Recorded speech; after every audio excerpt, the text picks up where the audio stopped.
Welcome back. You are watching Brighter Morning with Bhoe, and my name is Bhoe Tewarie. MCTV, Multicultural TV, and U97.5 FM Multicultural Radio.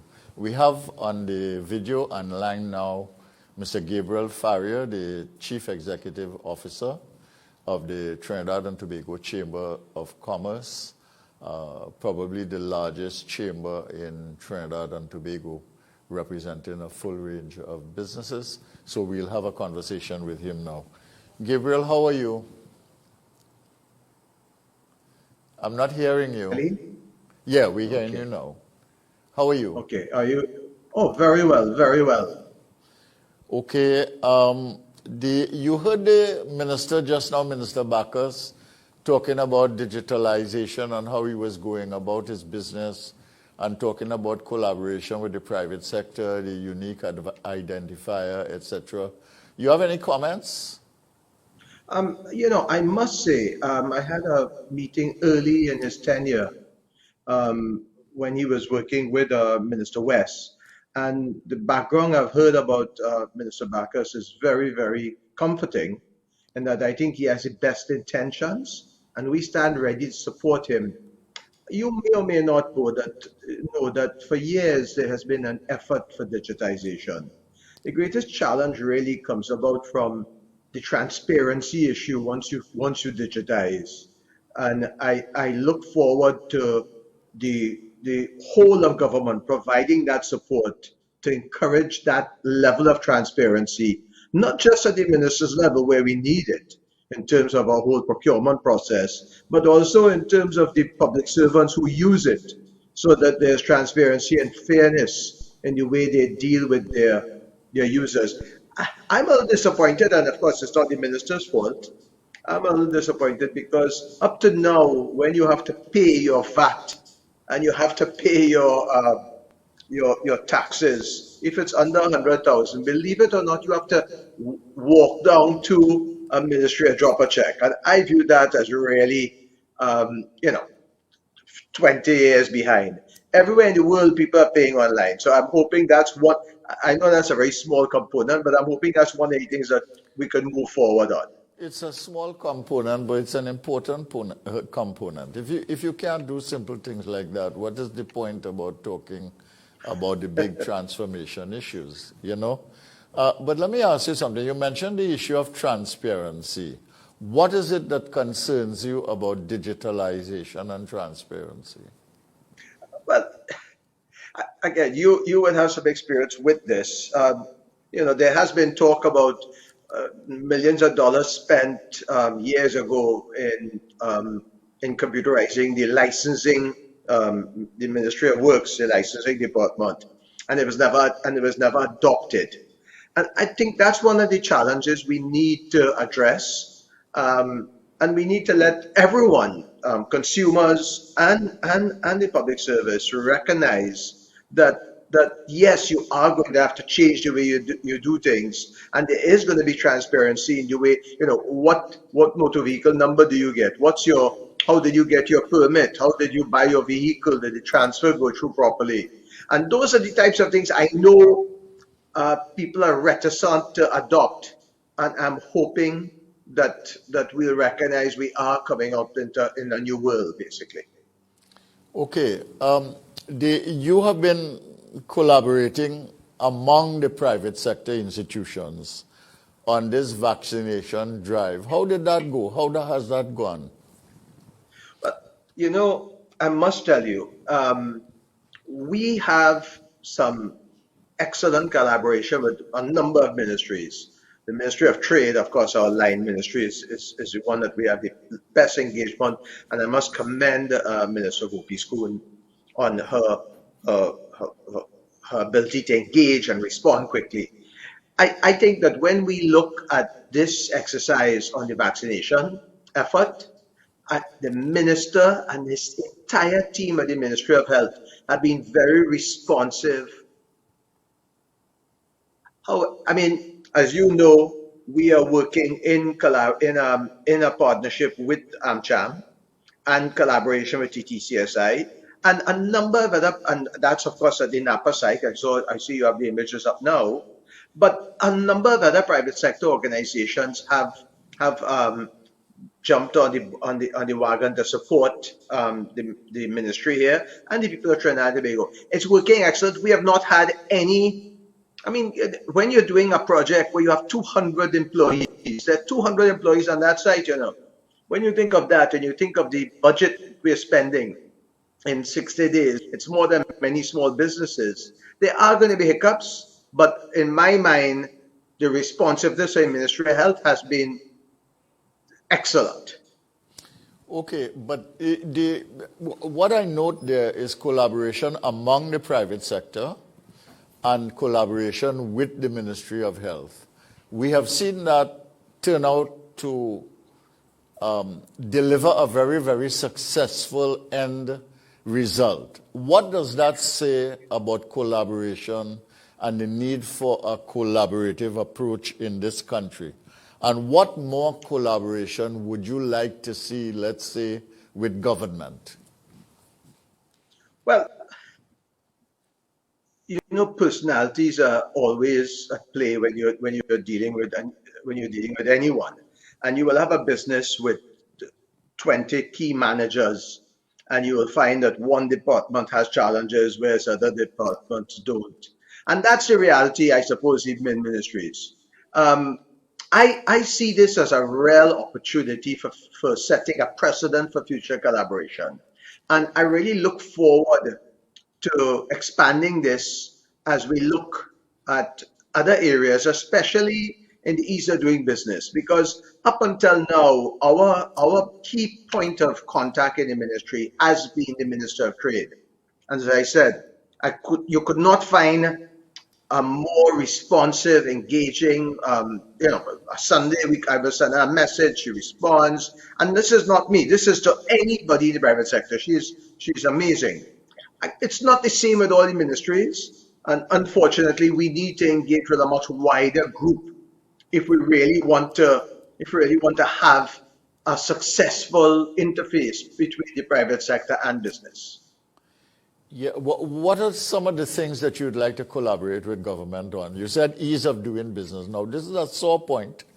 I just mentioned to the Minister Bacchus, I just mentioned to him that we are at 105, and the IMF says we are one of the least competitive economies in the world, among the last 15 in the world. So this is a sore point. I mean, how can we get the government and its agencies to set a timeline with the private sector, to collaborate and work with the private sector and get it done so that business can have at least an improved environment in which to function? I think where we are with the vaccine sets an excellent example as to a framework or a baseline to start working. The government saw a need to engage the private sector. There was a benefit to the government. I think in the other areas in the ease of doing business, it's not as visible, the benefit of engaging the private sector. You know, ease of doing business has been a catch-all. I mean, I've been in business for 45 years and we talk about it all the time. But, you know, basically all we really need is for the government to recognize that their role is to create an environment to mobilize capital. So many businesses are holding on to that capital instead of investing locally. I mean, you know, I spend hours a day talking about challenges with customs and excise. That's probably the most common complaint I hear about. And of course, the next most common complaint is not getting paid your VAT and tax refunds. And it's counterintuitive to say we want to encourage exports, we want to encourage capital investments. And the thing that impacts that the most is those two areas, getting your goods cleared. And when you invest your capital, you go exports, you have VAT refunds, and you can't get it. So it's really a mindset where the government recognizes that the success of the private sector is the success of the government and the success of the country. And I think that's where we can really see when they buy into, it's not some private sector making money or some business making money. Every time money is made, the single largest stakeholder in the success of a business is the government. They take the biggest share. They take 30%. Yeah. You think that there's a problem of mindset there, that the government does not see private sector success as being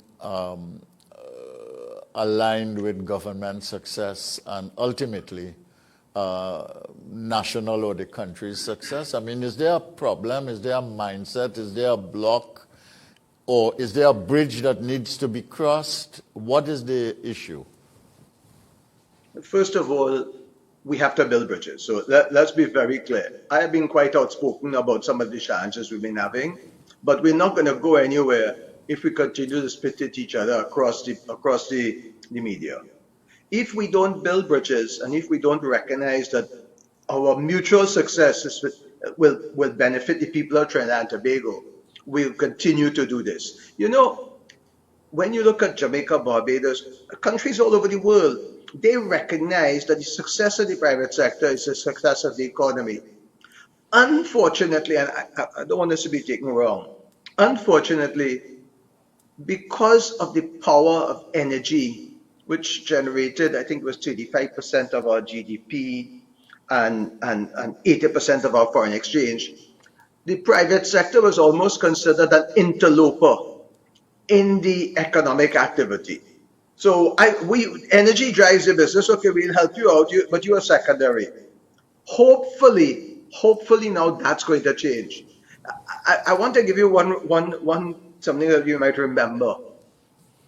I can't remember many years ago, 15 years ago, there was an issue in Tobago, and they decided to input the Tobago land license order, which worked excellently. It stopped people from investing in Tobago.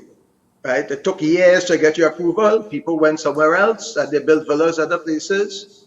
Of course, the Tobago real estate market has been in the dumps. There's no employment really. In fact, the government, as you know, employs I think 70% of the working population. And the lesson is quite simple. Capital will go where it's wanted. It'll stay where it's well treated, and it will shirk or it will flee odorous regulations. And you know, Bhoe, this even applies to intellectual capital. So when we talk about people taking money and moving it and looking at other markets or people leaving the country, it's not the people's fault. We have to create the environment where we welcome them. Yeah. I don't know. The central bank report, the recent central bank report, indicates a negative flow of investment to Trinidad and Tobago. In other words, instead of capital coming here, our people are really investing abroad. They are taking money out because they are seeing better options up there. They have the foreign exchange challenge here. And you yourself are talking about the fact that, you know, things like ease of doing business and so on really limit the capital flow to the country of both foreign and local investment. And you really hinting at a confidence problem. How would you respond to the central bank's report of negative outflow of, negative flow of investment dollars rather than to the country outside of the country? How do you respond? Is there a confidence issue? I don't think confidence is the issue. I mean, I think confidence always has a part to play, and I must tell you, business confidence says people believe this is the right place, believe I'm welcome, and it speaks to the point I made before. Does this government want me to invest? Are they making it easy for me to invest? What you have seen recently, just recently, First Citizens was in the news. They invested a business in a business in Jamaica. Republic Bank has invested in Ghana. A number of other businesses are investing throughout the region.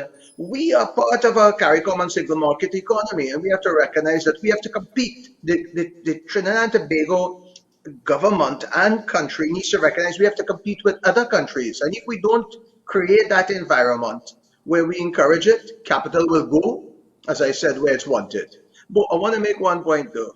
Sure. In every economy, there are opportunities for businesses to succeed. I mean, remember Jamaica in the 70s? I don't know. There was a joke that people came to work from Florida by plane on a Monday and left on a Friday because they felt safer in Florida. And Haiti is another difficult economy, and there is opportunities there. We have to create the environment where we want people to invest and make it easier. Foreign exchange, customs and excise, getting your VAT refunds, transparency, managing corruption. Okay, good. I want to play a clip. Recently, I had an interview with the Honorable Prime Minister, and I asked him this question about the private sector and whether government's attitude was an issue. And this is his response. So I would like you to respond to that if you'd look at it carefully. Yeah. Are you sure that the government does not become over anxious about wanting to do things on its own and by itself and set the terms of engagement with other entities in such a fashion as to not encourage them to participate? And secondly, are you certain that in the case of the private sector, that you would rather do things alone and you would rather dare leave the government alone, and you would rather the private sector go about their business without interfering in government business? Is there an anxiety in your government about things like that? Absolutely, absolutely not. I think your analysis. Some members of the private sector. Your analysis is based on a false premise. The government has taken no such position. As a matter of fact, Bhoe, the government has been very welcoming to private sector involvement, and very frequently, as those private sector persons interact with the government, the first response from the generated narrative and conversation here is accusatory. I have put significant people, the cabinet has put significant people from the private sector, from the business sector, into the business of the state. For example, we just mentioned Petrotrin. Who did the government use to assist the government in the Petrotrin restructuring? Who was the leader of that board? Was a member of the private sector. Who are on the boards of many of the state enterprises are members of the private sector. Who are the people who talk to the government at the time when we make changes in the budget or introduce things into the budget? So some people are of the view, it's either my way or no way. You either do it my way or you're stupid. Or if I personally didn't get involved, I will spend the rest of the year by talking what is going on. But I could tell you, I could ask the Minister of Trade to come here and talk to you on this program, Bhoe, and let her tell you about the interaction of the government and the private sector. I could ask the Ministry of Planning and Development to come and tell you what the government is doing and how much of it involves knowledge of the private sector and involvement of the private sector. The Minister of Finance could tell you the same thing in his interaction with the banking community and so on. So this narrative that you just mentioned about going alone is not true. But of course, we cannot hand the government to the private sector because nobody elected the private sector to be the government. But of course, they are required to interact with the government because it is their interest too. The government, as I just said a while ago, is the only entity that represents the widest breadth of the national interest, of which the private and the business sector is only one. Thank you very much for that clip, team. You heard that clip? Now, it raises very important issues. And I'm glad that we had this conversation with the Honorable Prime Minister because I think he was very straightforward and honest about his views. And I appreciate that. And out of it comes this. The private sector feels that the government don't really understand the private sector, and they don't understand the importance of the private sector in bringing investment and wealth and quality of life to the country. The Prime Minister is saying there that, you know, the private sector perhaps is too arrogant. They only want to see things from their point of view, and when you don't see it from their point of view as a government, they think you're stupid and you don't understand. Is there something here that we need to explore? Is there a bridge that we need to create of a certain kind in this country for the country to progress? Because other countries that have progressed, I have been to Malaysia, for instance, where the government operates like this. I do not know if they do so now because I've been there a long time ago, but the thing is this. They do a plan for the country in which the land, the systems, the jurisdictions, etc., are clearly outlined. They call the private sector in and they say, look, we want your comments on this, tell us what to do, etc. They take it to the citizenry. And then once they agree on what is to be done, they align private sector perspective and investment strategy with the government's plans for development of the country, and they set a GDP and growth rate, etc., GDP achievement and growth rate, and they proceed to do that. You respond to the Prime Minister not in a way that tries to refute his arguments, but in a way that tries to solve the problem. You know, I have the utmost respect for what the government wants to do. And I can tell you again, as I've told you earlier, Bhoe, the engagement with people like the Minister of Health, the Minister of Trade, and so on has been, excellent, very supportive. But you know what reality is shown by the investments, by the facts. So whatever is happening, the fact is we had negative investment in Trinidad. Now, is that the business or the individual's fault? The actions that occur because of something. And, business is a lot more than sitting and talking to a group of people that have invested or have worked with you. I want to give you an example. I spent a number of hours with the Economic Development Advisory Board, looking at a path forward. That board, of course, was disbanded. We have the recent board or the committee, I can't remember what you call it now, the COVID committee. And we have so much input from the private sector. Where there's a gap is between the committee being formed and implementing those actions. And we want to support the private sector. We want to support the government and the people of Trinidad and Tobago. And we look forward to really working collaboratively with the government. I don't think that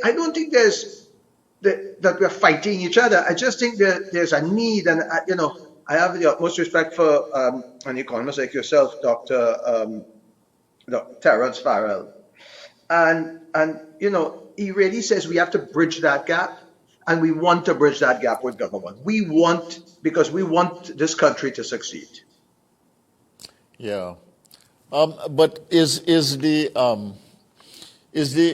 private sector too selfish in its view of what it wants?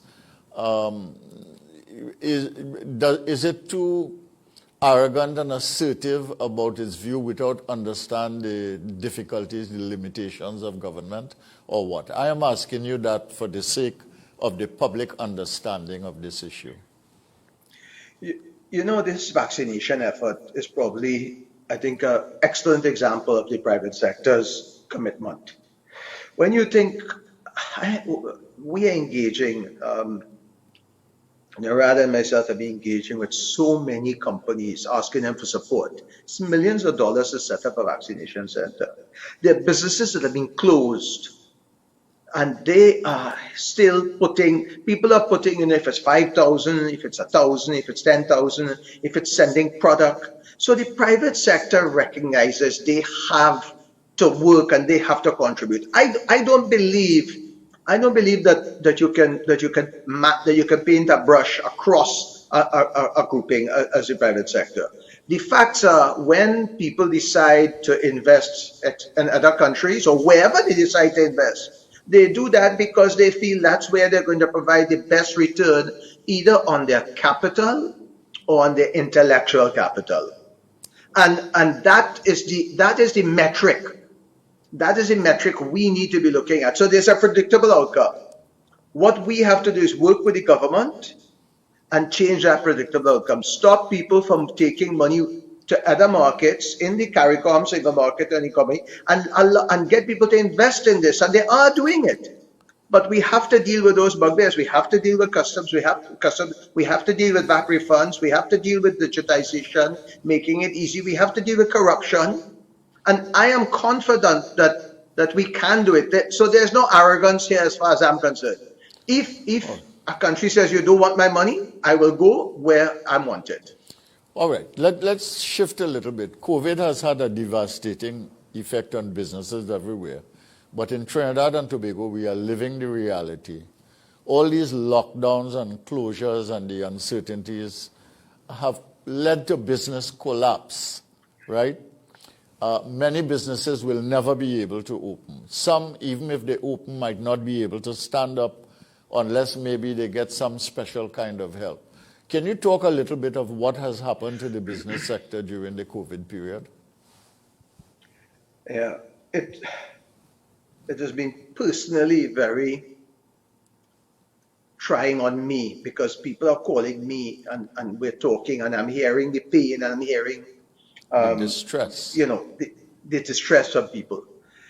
I believe it's interesting because this is not big business.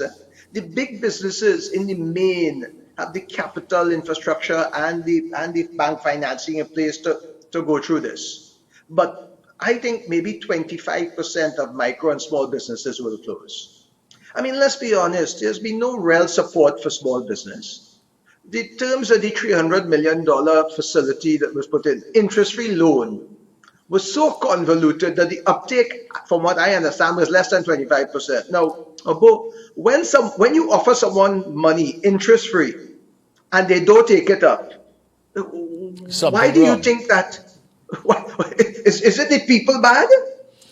Well, the minister of finance has said it is because they did not have their books up to date, and they did not register with NIS, and they have not paid their taxes. Is that true? And couldn't something like that simply be fixed? I mean, I really don't see the problem there. Even if those are problems, it seems to me a little conversation and a strategy and an institution put in place, meaning a person or two or some element of the government, could work with the private sector to do that. You would think so. I would hope so. I remember the minister saying when he raised the price of fuel the first time, this academic data, and he said, well, nobody has reacted yet, so I'll continue to raise it. And it just goes to show the mindset, I believe. But what it really means right now, unfortunately for businesses, is that some will close, some will go into hibernation, waiting to see the reopening. Because, Bhoe, the biggest challenge we have as a country, and I want to state this emphatically, is if we as a country do not achieve the level of vaccination to be able to open safely, we are going to continue to have waves and lockdowns, and you're seeing it everywhere in the world. We don't need, this is the fortunate thing with where we are, is we are seeing what's happening in other countries. But go ahead, Bhoe. No, I was just going to say, so government needs to do something more for business generally, but especially for small and micro businesses. That's the first thing. And the second thing that you are saying is that we need to make this mass vaccination drive successful, right? Correct. So Correct. I am going to have a follow-up question from that, and it is this. What is going to happen as businesses opened up? I imagine the Prime Minister will come soon and indicate that other businesses will open up. And if he does that, we have people coming from abroad. We have the Delta variant probably coming with some of them, if it is not here already. How are we going to manage that? How are you going to differentiate between the vaccinated and the unvaccinated? And what is the position of the private sector on the job? I would like to take that question in two parts, if you don't mind. First, Yeah, sure. yes, we have to. Yes, we have to reopen. We have a short time, though, But okay, Gabriel. yeah. So So get no to problem. the I'll go through answer. quickly. Yeah. So we have to reopen. I think we have been fighting or pushing for digital engagement in terms of the private sector. So we have to encourage all businesses to really use the digital platforms. I want you to know that up to now you can buy something Amazon overseas and you can't buy in Trinidad. I think that's retroactive. It's retrograde. We need to deal with that. Now, dealing with vaccinated You've versus communicated this to the government. You've indicated to them that you want these digital businesses to work. Yes, we have. I genuinely thought it was an oversight. Genuinely thought it was an oversight. Somebody forgot that if you needed to buy a TV, you can't buy it in Trinidad. You have to buy it overseas. But anyhow, that's the way it is. We've written everybody, every minister. In fact, Minister Bacchus, Minister of Trade, the Prime Minister, the Minister of Health, saying, please allow digital businesses to continue. Don't disadvantage them against foreign companies. Because it's strange. they're local, yeah. Mm-hmm. Right. So let's talk about vaccinated versus non. It's a whole new normal. We will take the lead from the government on this. I've been reading the news, so it's interesting because the government is sort of sending a message. But we recognize we have to obey the law, whatever that is, or we're waiting a clear direction. The reality is, Bhoe, that we have an obligation to provide a safe environment for our employees, our customers. What we're seeing happening globally, in France and UK and Canada, and even right here in the Caribbean, is we can't continue this lockdown. Some action is going to have to occur, and we are looking to the government to provide the leadership it needs to guide us on how we deal with this, or we risk ongoing lockdowns. So the chamber will allow each business to have its own policy, so to speak. That is generally the approach. Well, the chamber will encourage all businesses to follow the law. Right. We don't allow people to break the law. We don't recommend breaking the law. So whatever the law is, that's what we will support. Okay. All right. I want to thank you for this conversation this morning. It has been very, I think, useful, and I thank you for being so forthright. I must say that all my guests so far have been rather straightforward in their responses, and I appreciate that. And I want to thank you for your own contribution here this morning. I wish the chamber well, and I thank you for being on the show. I hope we'll have the opportunity for a conversation another time. Okay? So thank you very much for having me. Thank you very much, Gabriel. And that was Gabriel Faria, Chief Executive Officer of the Trinidad and Tobago Chamber of Commerce. And I am Bhoe Tewarie, and this is Brighter Morning with Bhoe on MCTV and U97.5 FM Multicultural Radio. And we hand over now to Chanel Al-Suran with the news.